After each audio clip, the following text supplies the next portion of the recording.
Welcome everyone to another episode of Gretchen's Garden and Greenhouse. And right now Gretchen is doing the weekly treating of the pond to keep the algae and so forth under control. Gretchen, tell us about it.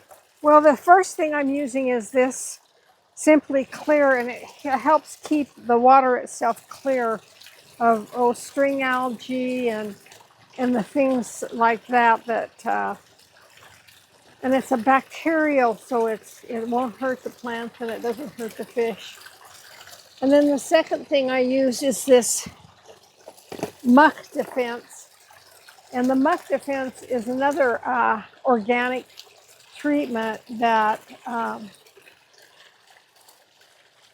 digests muck sludge, breaks down leaves, fish waste, and dead algae. Oh my.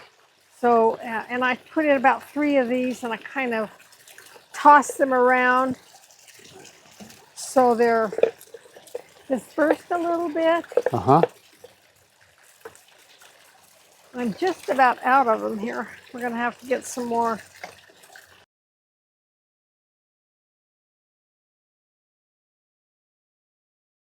This one I've just about got killed. This one's got a ways to go. I mean, I've given this 2 treatments already, and look at it. It's still tough. It's tough stuff. It's tough stuff, but at least we can control it a little bit. The other stuff that we work on, got a good opportunity to show some of it to you over here.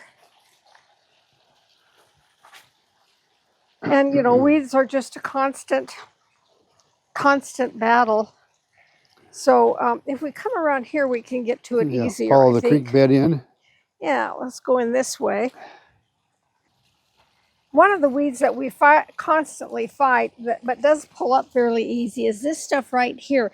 And the tricky part about it is it kind of blends in with the rocks and things. But if you kind of gather it up like this, and be sure to get down really close to the soil, you can pull it up pretty good. Yeah, hold it up here because we want to see what kind of the root system. It's just a very kind of a major taproot there. I don't know if you can see it or not. Primarily is a taproot on this one. And this one. Then up here a ways are some things that are pretty difficult. First of all, this is the one, if you have even a tiny little piece like that, it will sprout and come back from there. So I try to get way under it and gently try to get it all and not break any of it off.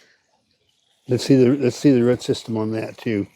Well, the root system isn't too bad on it. Too bad, but it's always got one long taproot, and you managed to get that whole taproot. And it's this stuff that you have to watch out for because it'll make a new plant.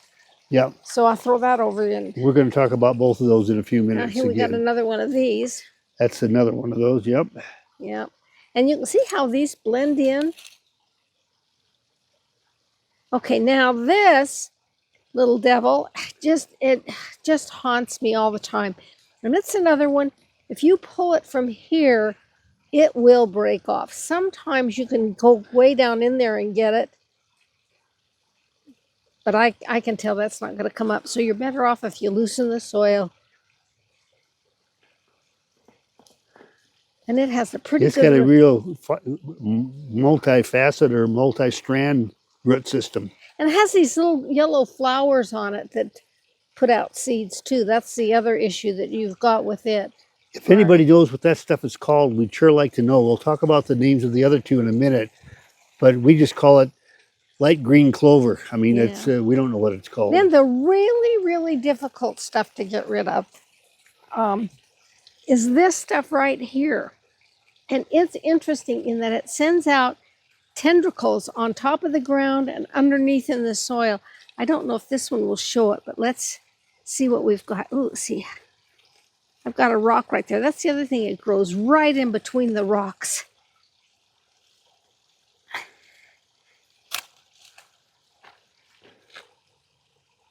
See there, look at that.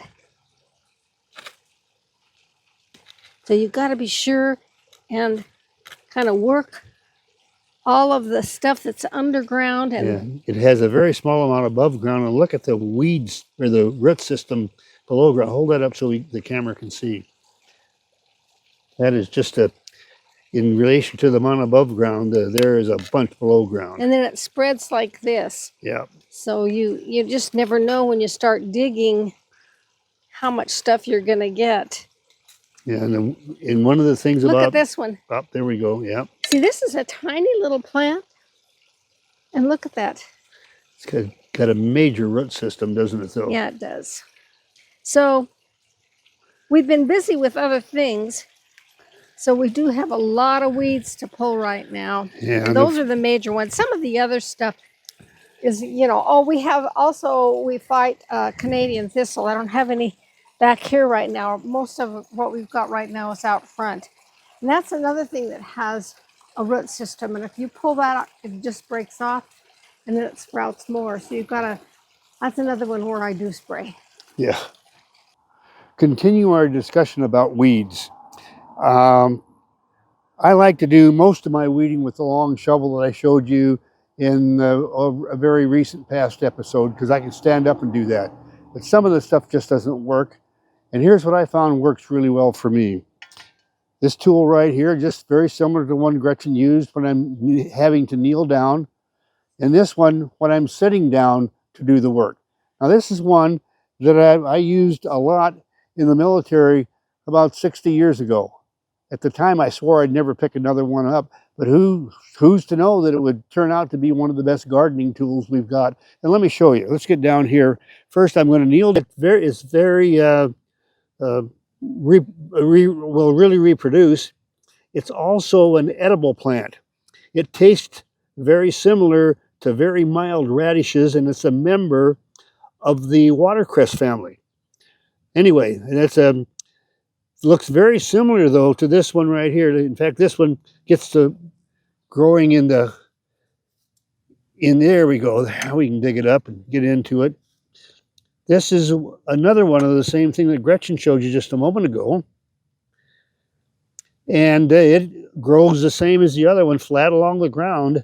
They're sometimes mistaken for each other, but this is poison. It's called spurge, Spurge, while this one is edible, the one that tastes like mild radishes, and it's called purslane, Purslane, purslane. Anyway, so in fact, I had some on my salad yesterday. I'll save this one for my salad today, and it goes well with the chives that I add to my lunch salad. But this one, I'm going to lay it right on this rock, so there's no way the darn thing can re-root itself. And now we have one last thing to do. Notice that I use this tool to dig all this stuff up. Let me set that aside, and let's back up here and get to the other thing that I work with a lot. I've kind of taken it on as my job, and that's where I can sit down and work. That's my favorite. And that's when I use this old military tool. It's called an entrenching tool. And right down here, you can see where the lawn is growing into the walk area for the raised beds. And you have to keep digging. This grass propagates, that's the word I'm looking for, is it just runs runners under the ground and then they grow up. One of the things that I found that works really well is I'll take this tool, bend it like a little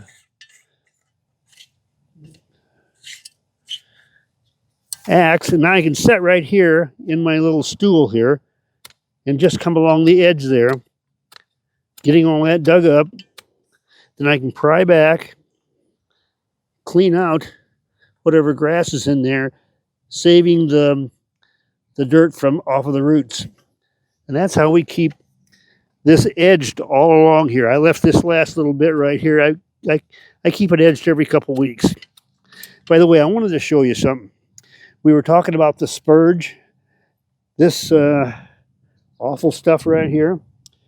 Let me show you one that's really big. Let me grab